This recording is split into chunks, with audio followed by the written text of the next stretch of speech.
And one of the questions I wanted to ask you was about balancing perception. And you talk about it in your first book, and you talk a little bit about it in your second book. I was listening to your first book this morning, but the balancing of perception, because I'm a big believer in, and I coach my own clients on this, right? How people see us. You talk a lot about this, how people see you, right? You have to listen to some of that. And here's what I mean with that. Sometimes people see us in ways, our greatness, that we don't see. And getting feedback from others on our greatness helps us build confidence. And so I've always preached that if you feel like you don't have the confidence, go find out what other people see as your, I think you call your superpowers. Like, what are those superpowers? On the flip side, you've got haters who have a whole different lens and see you completely differently. And sometimes we struggle with both pairs of lens. Do you really see me that great? Do you really see me that poorly? And then at the end of the day, I just really have to own how I see myself. I would love your perspective on, like, how do we balance all of that? There's ebb and flows to everything, right? So I love the idea of putting on the rose-colored glasses that somebody else sees me through. And here's a good example of that is in 2020, a professor from Harvard reached out to me on a DM on social media and asked me if I would be interested in teach as a guest professor for his class in sales and sales leadership. And I was shocked because I couldn't get into Harvard. I didn't have the grades or the SATs to get into Harvard. And I didn't understand why they'd want to have me teach their students. So basically, I was not putting myself on a level playing field. I was putting myself beneath others because of a title or a name like Harvard, which is wrong, right? Because as leaders, we want to show our children and the world that we're all equal. It doesn't matter where you go to school, what color you are, what background you have. That's all irrelevant. We're all equal. And the more I remind myself of that, the more I try to put everyone on that same level playing field, which was the catalyst to get me on the phone with that man. And once I was on the phone with him, he immediately said, listen, the reason why I'm interested in you is I've been out of the business world for 15 years. I'm a white man in his 60s. You have this unique experience. You're a single parent. You leverage social media in business. I don't know any of these things. And I feel like I'm doing a disservice, Heather, if I don't bring this knowledge and this relevant information to my kids. Yes, I do a great job teaching them the curriculum, but I think that this is an updated version 2.0 of what's happening in business. And once he explained it to me that way, I thought, he's so right. I have to show up to teach them these things because they're learning a lot from a course from a book, but they're not hearing about business today. And so once I saw myself through the rose-colored glasses he wore, I put them on myself and I was able to show up as a really confident version of me and lead those kids and have a great class. I love that. Which brings us to something else that you said was when we put other people on a pedestal, we're putting ourselves beneath them. And that was such an aha for me. It's the way you put things, right? A lot of the ways you put things are like things that a lot of us know to some extent, but you just make it a little bit more understandable. Because when I thought of it that way, I think about the people that I look up to, or getting excited about having you here today, right? Of getting you on this show. You're busy. But when I saw that, I'm like, I'm busy too. And putting us in that position, how can we help more people get into that mindset of not looking at it that way? Like, we can admire people and we can look up to people, but then we don't want to put ourselves in a one down position. Listen, I recommend that you think of someone in your life that appears a certain way on social media, but you know that person personally, that's not who they really are. And use that one instance as an example, right? I know this woman who has 1 million followers and looks so perfect, but she's nuts in real life. And no one really, people that I know don't really hang around with her. It's not representative of what's real. And you just think of, if that's the case with that one person, it could be the case with anybody, right? So who am I to sit over here and judge and put myself beneath someone or someone over me?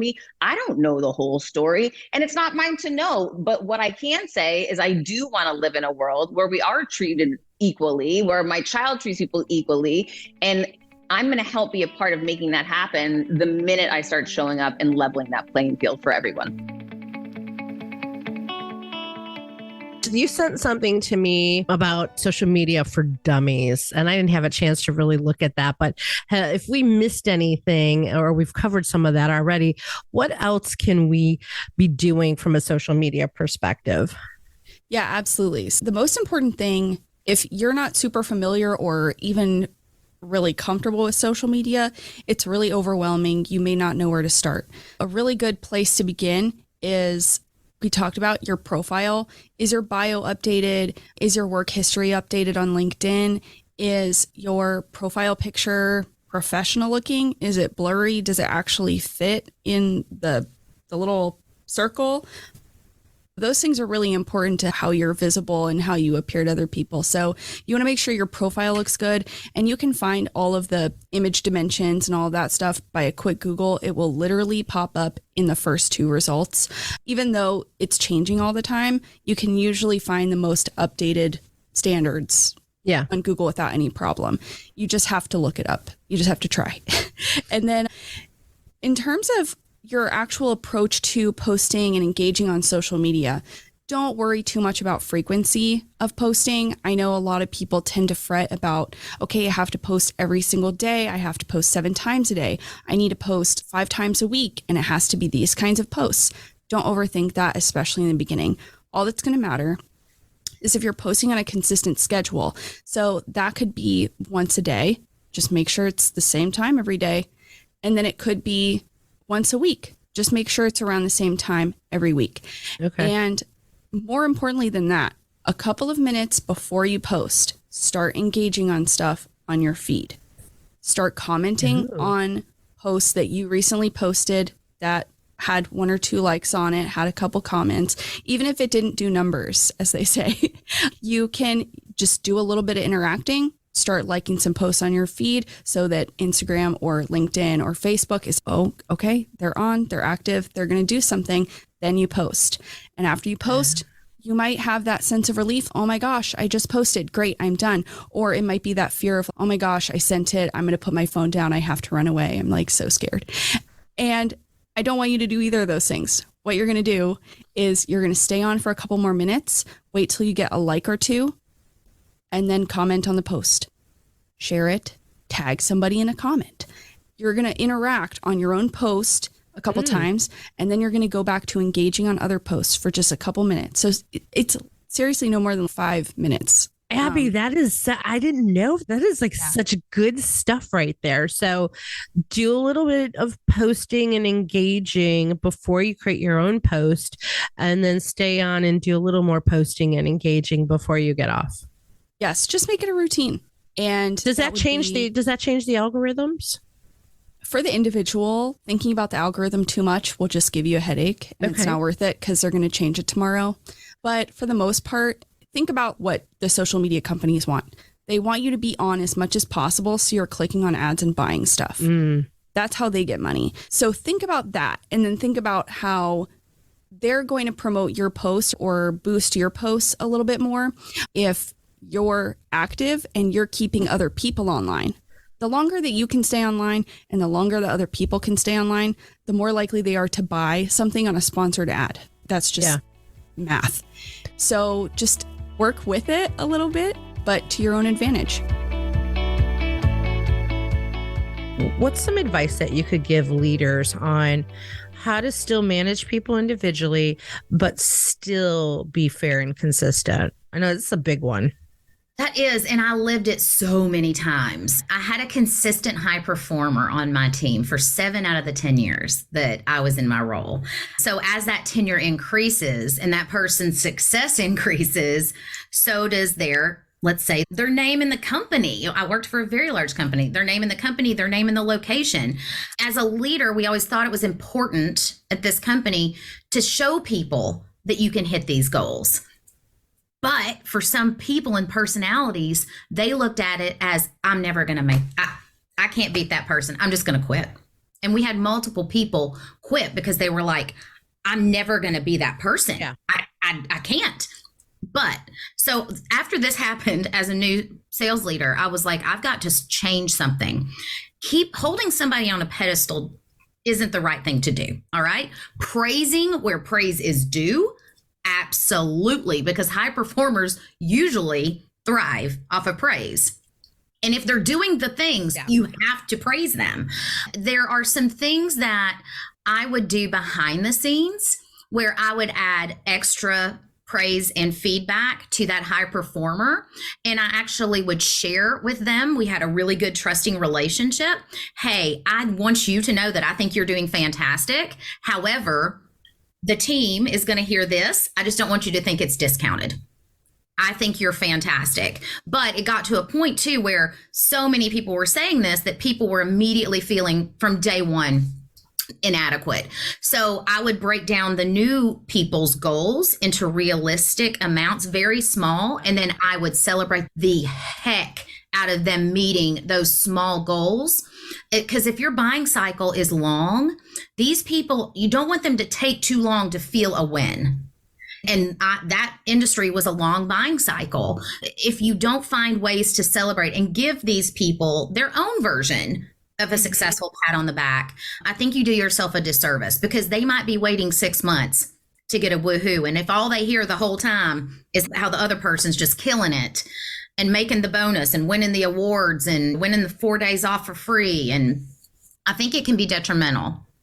It's a tough balancing act, Gina. It is. And thank you for answering the question. I think this, right, I wrote it down, so we pull this out as a video blurb.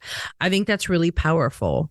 And I think it's something leaders have to pay attention to, because you're always going to have that high performer who's killing it. And that's probably a small percentage of the team, but it's going to bring down the rest of the team if all you're hearing is about Joe one more time, or Joanna one more time.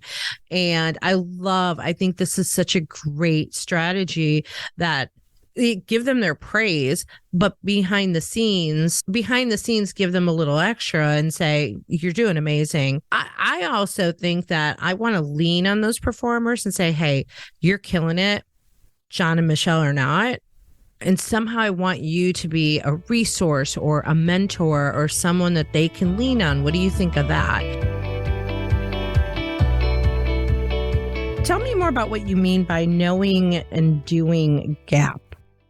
Well, that's where, if you look at it, there are so many great sales books out there. I encourage everyone to read all of them, because different teachers will speak to you in a different way.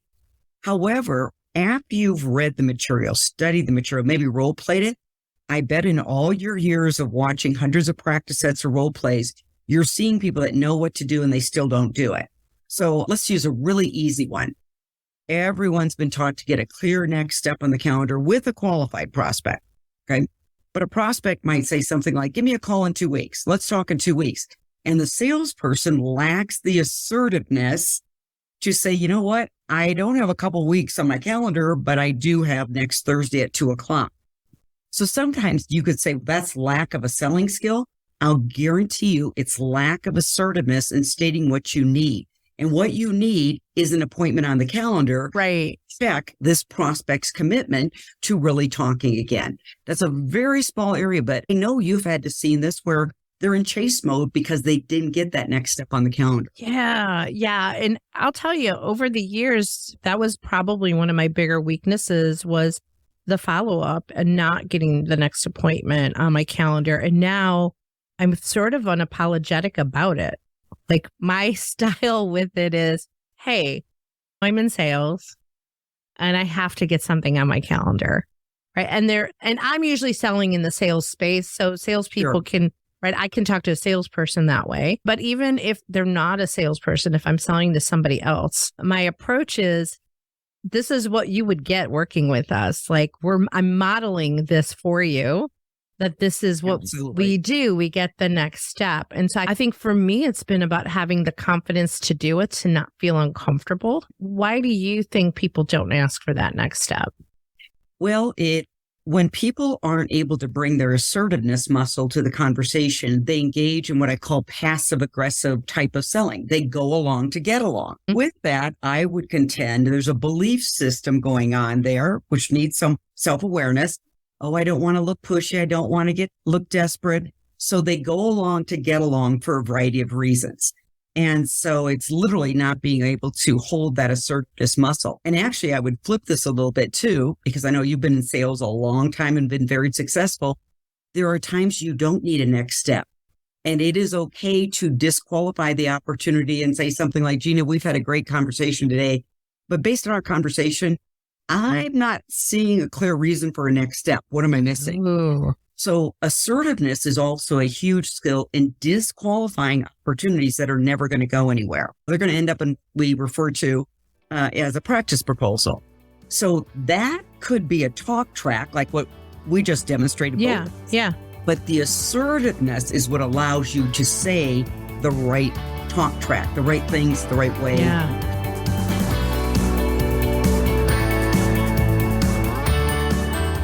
A non-personal spray and pray attempt to get business. Yeah.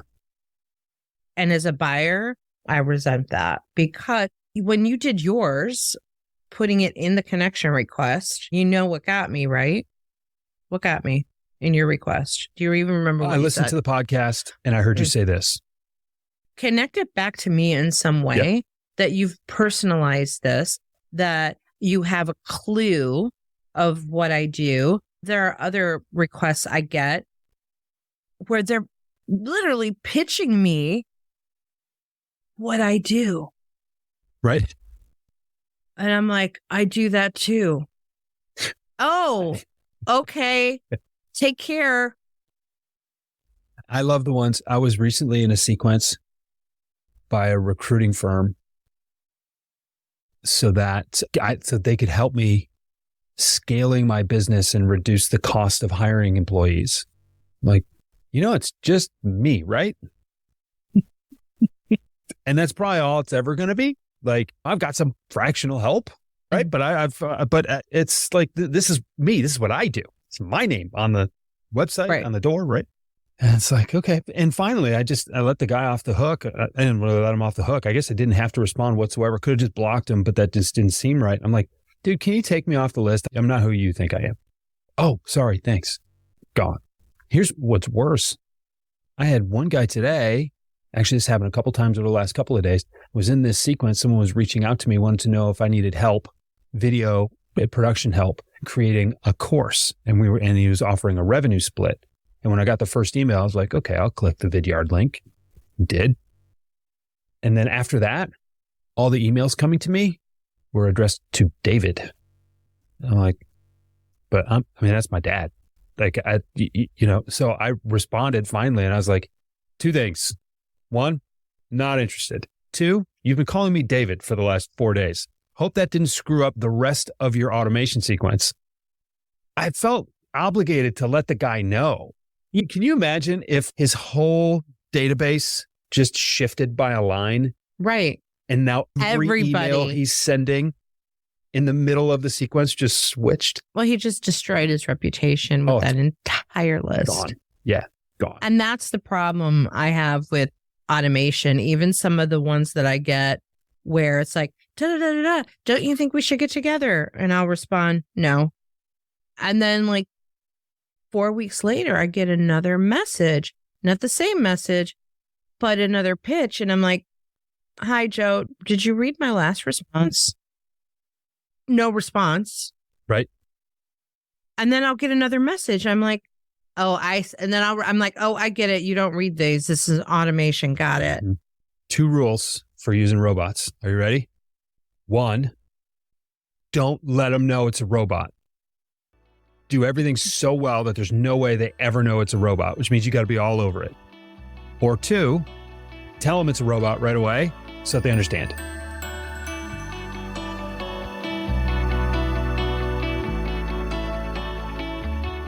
I found it interesting. I heard you talk in another interview about 2020 being the year that you made the least amount of money, but you accomplished the most amount of things. You did the most amount of things. Yes, it was. What a wild year. I had a really good thing going. I had a sales team of 65 people. I was at a brokerage that took care of everything. I had complete autonomy. I had complete freedom. Life was good. We had the TV show. I was about to drop my second book. I was thinking about what it was going to be and everything. Life was great. And apparently that wasn't good enough for me. I just think for me, okay, so I've now been the number 1 selling real estate agent in New York City history for multiple years in a row. So now what? What do I do now? I climbed that mountain. Where do I go from here? Do I climb it again and again and again? Okay, great. I got to take my next step. What's my next step? Right? I got to grow. I've got to build. So the next step is going to be to build my own company. That sounds terrifying. How do I do that? I have no idea. Let's figure it out and just wing it. I've never been the kind of person just to be too overly nervous or scared. I feel like if I stay busy enough, I won't fail.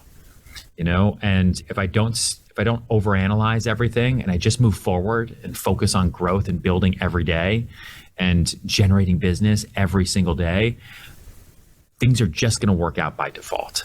Like just because I'm going to have blinders on, like I'm going to win the race just because I'm not looking left or looking right. Yeah. And I look left, I'm going to get way too nervous, way too anxious, oh my God, oh shit, what do we do? We spent what? And also, granted, at the time, my major source of income was from selling real estate predominantly in New York City. In March of 2020, that came to a screeching halt. I wasn't even allowed to go outside, right? Every deal we had went into immediate litigation. All the deals I did in 2020, oh God, yeah, until the fall. I didn't even think about that. Or with buyers, or basically trying to get out of contracts because everyone said New York is dead, right? New York's dead. It's over. It's never coming back. We're all going to die.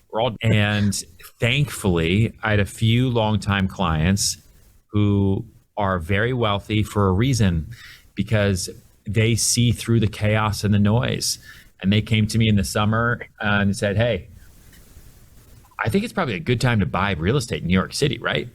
I'm like, oh my God, no one's talked to me about that for 6 months. I think so. I think there's great deals out there. I think it's bloody. You can get things for like 50% off. I'm like, yeah, let's do that. Let's go out and just find some opportunistic purchases. And so we did some big deals at the end of 2020 that really saved me, that were really important for us. Well, it's like the stock market, right? Like the market goes down. That's a great time to buy, where people are bailing out. People start freaking out that their investments are going down. I just don't look at them. Just ride it out. And what else can I buy? Yeah, listen, when things are, but the problem is when things are bad, they've never been worse. And when things are good, man, they've never been better. Yeah, really good point. And that's the way everyone feels. There's a line from Tommy Lee Jones in Men in Black when he's trying to describe to, Will Smith, why haven't we told the world about aliens, right? And he says, a person is smart. People are stupid. Man, oh man, is that good. There's so much to unpack here. I'm thinking about these bad habits that show up at every experience level, in every age group. I know I work with a lot of clients who, they're either frustrated with their young sales team that don't have the skills and act like they know it all, or they're frustrated with their veteran sales team that knows it all. And basically old dogs, new tricks. They don't want to learn. They don't want to change because it's harder to change those habits, or they've confused themselves into believing that I've always done this and it works. Yep. And then I'm like, but how is it working for you? Right. Right. Are you meeting? And I'm like, you must be exceeding your numbers then. And then there's silence. Exactly. Right. So when we look at starting to change those bad habits, number one, acknowledge it. Right. Let's unpack that one. What about the person that can't acknowledge it or won't acknowledge it? They just can't see it. They don't have the emotional intelligence to do so. Or the other side of that is their ego is too big to acknowledge that I'm attached to this and I have to look good, or I need to sound good, or I can't make any changes because what if I fail? So they're listening to the voice of their ego versus the voice of their, I would say, authentic self. Yeah. Really going inward and saying, all right, I've played this game long enough. It's not working for me. I need to get real with myself. But you have to be ready to go there. Not everybody's ready. Just because someone's in pain, I always say, doesn't mean they're ready to get out of pain. Sometimes people will stay in pain for 30 years until the day it doesn't work anymore. So I don't want to work with people where I have to convince them that your ego is at play and you don't want to learn to break these bad habits. Yeah. I want to work with the willing. That's the only people I want to work with, who come to me and say, you know what? I know I have some things in the way. I just don't know where they are. And when I find them, what to do instead, or how to replace one of my bad habits with a habit that starts to serve me. So I only work with the willing. So let's talk about the willing, the people who are saying, you know what, maybe my ego is too big. Maybe I really need to get some help. Maybe I really do need to ask someone I trust. What are you seeing in me? What are some of my blind spots that I'm not able to see on my own? And start there. So acknowledging it, of course, looking at, is it the ego or is it really your true self that's trying to come out? And then jumping headfirst into that. I'm with you when it comes, especially when it comes to both coaching and training or consulting. I want to work with the willing. I have no bandwidth. I tell the story about a discovery call I had with a woman who, everything possible could be going wrong in her life. And then it was, I just want a magic bullet. And I'm like, there's no magic bullet. I'm like, the magic bullet is hard work. That's it. She's like, oh, I was really hoping you're going to tell me something different. No, I'm not. And I did not want to work with her because that was going to be exhausting for me. But then there's a sense of guilt with it too, of like, yes, I agree. You have to acknowledge you have a habit problem, let's say, a bad sales habit problem. But what about the people do you ever feel, maybe this is just my codependency, I feel like part of my job as a salesperson is to find a way to show them the way that they don't see so that they can get to that awakening of, oh, maybe I do have a problem. Do you have any thoughts on that? And I ask this question too, because of sales leaders who might be frustrated with how to get through to people who don't see it, but the leader sees it. Excellent question. And yes, I have experience with this on both sides where I will challenge someone and say, let's just take everything off the table, or let's pretend you and I are friends and we're having a conversation. And I'm about to ask you a question that you can be honest with. Like just right from your gut and your heart and your head, be honest with me. Do you really in your heart, do you see yourself changing this? Do you really want this bad enough that you're willing to do the work it takes? And just the first thing that comes to your head, tell me. And I have had people say, I don't really want to. I don't want to do the deep work. They just want to snorkel, not scuba dive. They're ready to just stay on the surface. I just want to fix a couple of things here and there. They're not ready to scuba dive. Yeah. Then on the other side, I've said that to people and they say, you know what? I can't not do this. I have to. I want to go scuba diving. I want to get to the root of what this problem is and get around that. And I think you're the person to help me with that. So it's asking the question, do you really want it? If you don't, let's just say goodbye to each other. We'll still be friends on Facebook and LinkedIn, but I'm not your gal. I can't, because it's too much work to try to push against something that is pushing back at me. I want this beautiful dance of someone who may push back a little, but is open. Someone who may be a little closed off, but then we start to have a conversation and I could start seeing them start to pull away the layers. Again, working with the willing. So I never feel guilty giving people the ability to tell me the truth. Just let's be honest with each other, because I'm going to find out in the first 2 sessions if you're really telling me the truth. If you tell me you want it and then you push back on everything, then I know that you are lying. So let's just be real now before any money is exchanged, and let's go forward from there. And most people are not used to being spoken to that way. And of course, I don't speak that from my head. I always make sure I speak that type of conversation from my heart, that it really is coming from a true place from me. And I know they feel it. And that's where I can get the honesty from someone. Yeah. I see so much struggle with the framework, with the tools. All of those things are definitely necessary. Now, I started on the opposite, in the spontaneous, improvised way of selling, really messy. And I'm like, this is sufficient, but that's not sufficient as a standalone. And then when I started to understand process and framework and tools, I was like, oh, the merging of the two was magical, because I knew how to get off the script when I needed to get off the script. This is where I see the problem happens. Is that they learn the script and then they hold on to the script and they don't want to let the script go like it's a security blanket. And that's where the trouble happens, because they don't know how to flex. Can I share with you how we refer to this internally here with our team? This is such a great point. We call this opera versus Playboy. Playboy magazine. I know, we're getting racy now. Yes. So an opera is highly structured, highly choreographed. There's dozens of musicians. There's dozens of singers and actors. Think about the opening scene of an opera. It is lockstep. It is dialed in. It is highly coordinated.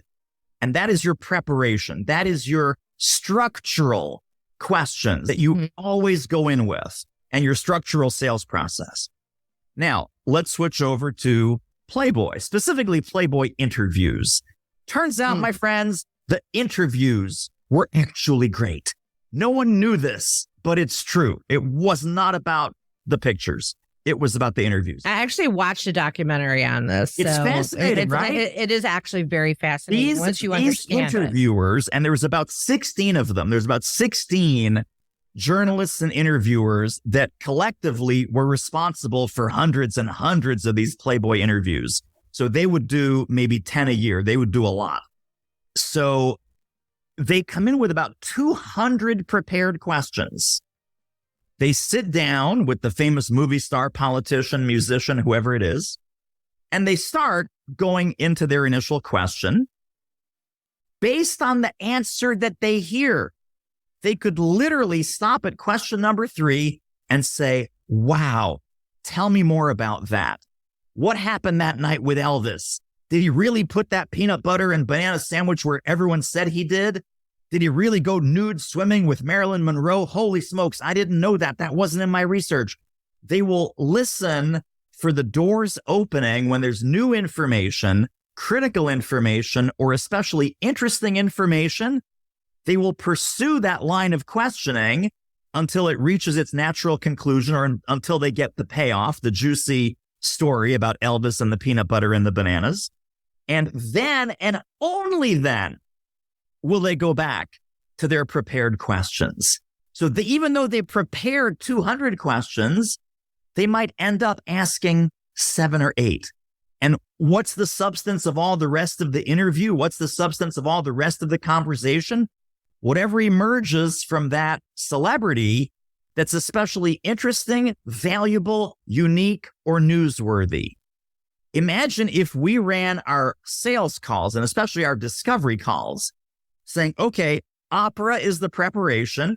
We always start with the same question, with the structural questions. And then the Playboy is the situational questions.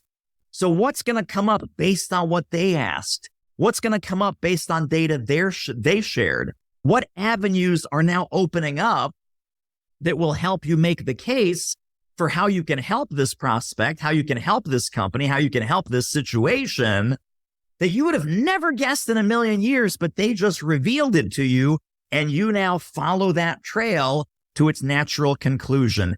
And you have the discipline then to take this back to the next structural question to move your sales process forward so you never lose control of the call. I think I'm in love with you.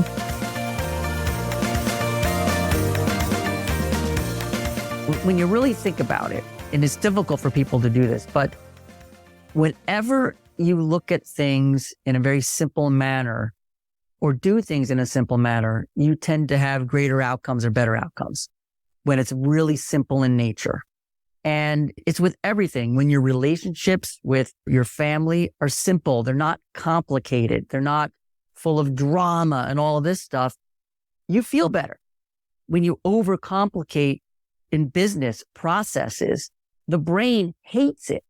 The brain, and studies show this. This is why I said, let's talk about this, because studies show when you overcomplicate things, the human brain it runs for the hills. It can't stand the complexity. But when you make it simple, people lean in and they have a better experience. So when you think about like what we do here at Sales Gravy, right? We train people to sell. Let's not overcomplicate this, everyone. Let's not think like there's some magical way of doing this and it's going to take all these algorithms and all AI and all this stuff. Let's not overcomplicate it. It's at the end of the day, it's really simple. You're connecting with people. So just connect with those people. Well, pick up the phone. Here's how you do it in a very simple way. Don't overcomplicate it. Don't try to to be witty or logical or this. Just make it simple. And when you make it simple, you win more. Think about all the great sports teams that are out there. And the ones that are winning championships. Like the baseball playoffs are happening as we're recording this. And I know because your husband is a big fan of the Phillies. And I'm here in Philadelphia, right? Yeah. So, but when you really look at how these teams made, it was they did very simple things really well. They did the basics really well. They were simple in their approach. Throwing, running, football teams, blocking, tackling, no penalties. It wasn't like this trickster play that they were doing to win the games, all the little things. So they got simple with it. I think that's what we need as a society is we need to really get back to, let's just be simple in our approaches with people. Let's not try to think about a situation and overanalyze it and try to overcomplicate it and use big, super duper big words and people and all that. Just be simple in our approach because people like that. I like it. Why do you think some people overcomplicate it? What's your thoughts on that? Because they want to feel important. Yes. And they think that, think about it. Why do people use big words? Because they want to feel important. They want people to think that they feel important. But every single time they use big words, the opposite effect happens. The person on the other end goes, I know what you're doing. You're trying to sound more important than what you are. But when you use a simple word and you use simplicity in your approach, the person on the other end takes it better. They walk away going, wow, that was a really great conversation. That was a really great interaction I had with them. That was a lot of fun because it was simple in our approach. Yeah. We talk a lot about flexing our styles at Sales Gravy, right? Flexing the styles to the people that we're talking to. So what are your thoughts on that when it comes to, right? I may use big words with people that I feel like want to hear big words, even though it might not be my style, but I know it's their style. What do you think about that? It's interesting. So there is a time and a place for this. It's why those words exist, right? You need to use them here and there. If it's just to your point, if the person on the other end is somebody that uses those and they thrive on that and they desire that, if you're in sales, your mission is to get the sale. So what do? You simply become a chameleon. You become adaptable. Yeah. You just kind of flex over it. Adam Grant writes about this. He did studies about this. And he did studies about the power of adaptability. And he actually looked at personalities of salespeople. This is really interesting. And I'm writing the book down. Yeah. The introverts, and he actually equated it to how much they made per hour, Gina. This is really cool. So the introverts in sales made about $120 an hour. This is across multiple industries and across all of that disciplines and what have you. And then the extroverts in sales, those people dressing for success, running out there, boiler room sort of mentality, things like that. They made $100 an hour. Mm. It's not even a Starbucks latte difference when you look at that, right? And then Adam uncovered in this study a third category that is flexible and adaptable, category called an ambivert. Yes. And that person is chameleon-like. That person, to what you just said, they go into situations and when they meet people, they automatically flex their personality to that person's personality. They're chameleon-like. So in your case here, if the person is using big words and everything, they may not be using big words, but they get, again, it's very simple. Think about this. All they do is they don't try to force their personality on that person. That's a very complicated process and you never win that process. What they do is they simply say, oh, you're that way. I'm going to be that way. Mm-hmm. And then they flex. Yeah. That person made over $208 an hour. Significantly more, right? And all it was, and think about it, it's just simple. It's I recognize you, I flex to you. In a sales situation. Yeah. I'm not saying you disregard who you are as a human, your core tendencies, but if you're in sales, your mission in sales is go get the sale, right? A way of doing that is being really simple in your approach and just flexing to people. If you just flex to everybody you meet, you'll win way more often than you'll lose. There's that sort of conventional wisdom that you gotta love what you sell. Not necessarily you gotta love what you sell. I think you gotta believe in what you're selling, the value of what you're selling. And it's incredibly important that when you're talking to someone about why this bag costs $3,000 and the reasons and the value that how it's hand stitched, how it's handmade by people that have been artisans for generations, and the design and the coloring and the type of dye they use on it. When you're talking about all those things, you need to believe in it yourself. I think that you got to love it. I think it's a slightly different statement. You have to believe in what you're saying. So my advice is find the product that you believe in. Find the brand and the product and what that will represent you as well, because then that work's going to be a lot easier. Can you do it? If you don't, you probably can. You're not going to be very convincing. You're not going to be very excited. And that's going to reflect on that welcome, on that credibility, because you're establishing, that's the other piece. As a salesperson, you're establishing credibility, you're establishing what you're talking about. The other thing I would say, it's a big piece of advice for me, and I know this is that sometimes the L&D folks get their eyes this big when I say this, but it's not about product knowledge. Don't lose yourself trying to learn every detail, every technical thing. Most customers do not care. I have work again from jewelry to sales for homes and cars and things like that. And people tend to think that the technical knowledge is what matters. Oh, they're going to want to know the clarity of the diamond.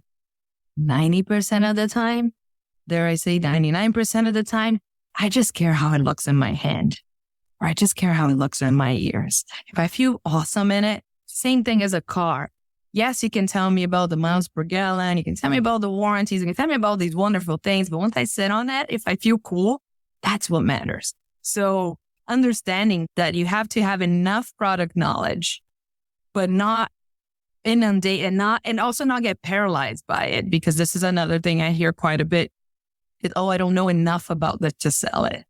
I would challenge anyone that says, again, if you like it, if you're into people, if you're into the type of product you're selling, I would challenge you that your first day at the job, you could do a fantastic work with the first customer that walks in. I love that, because it comes down to making them feel good. Understanding enough where you're not getting paralyzed by, and I run into this a lot with salespeople that I train and coach, that they're like, oh, I'm just really struggling with product knowledge and that's slowing me down. And I'm like, I work in so many industry verticals. I'm like, I don't know half of, right? Like I openly say that I don't know all the details of every industry. It doesn't take away from the fact that I know how to sell. And what people are buying from me is understanding how to sell. And so at the end of the day, I'm going to make them feel good and competent in helping them get there. But I don't have to know every single piece of their industry in order to have the same impact on them. And one of the things you said now, it made me think about something else I speak about a lot, which is crucial for that experience, crucial for establishing value. Your value as the salesperson is being in the driver's seat.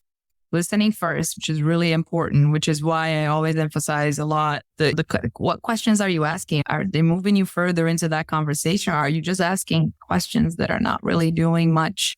Are you asking somebody where they're from? What are you going to do with that information? Is it important to that conversation? Is it important? Oh, I'm just making conversation. Well, let's make conversation for you to have enough information to give them some value, to add your value to this. How can you be on the driver's seat? How can it be the majority of experiences out there? If it's a decent experience, I won't call it good, but if it's a decent customer experience when you go somewhere, it looks like something like this, that you walk in, they say hello, they welcome you, they ask you my least favorite question, which is, can I help you with anything? They'll get me started. We have a whole episode about, can I help you with anything?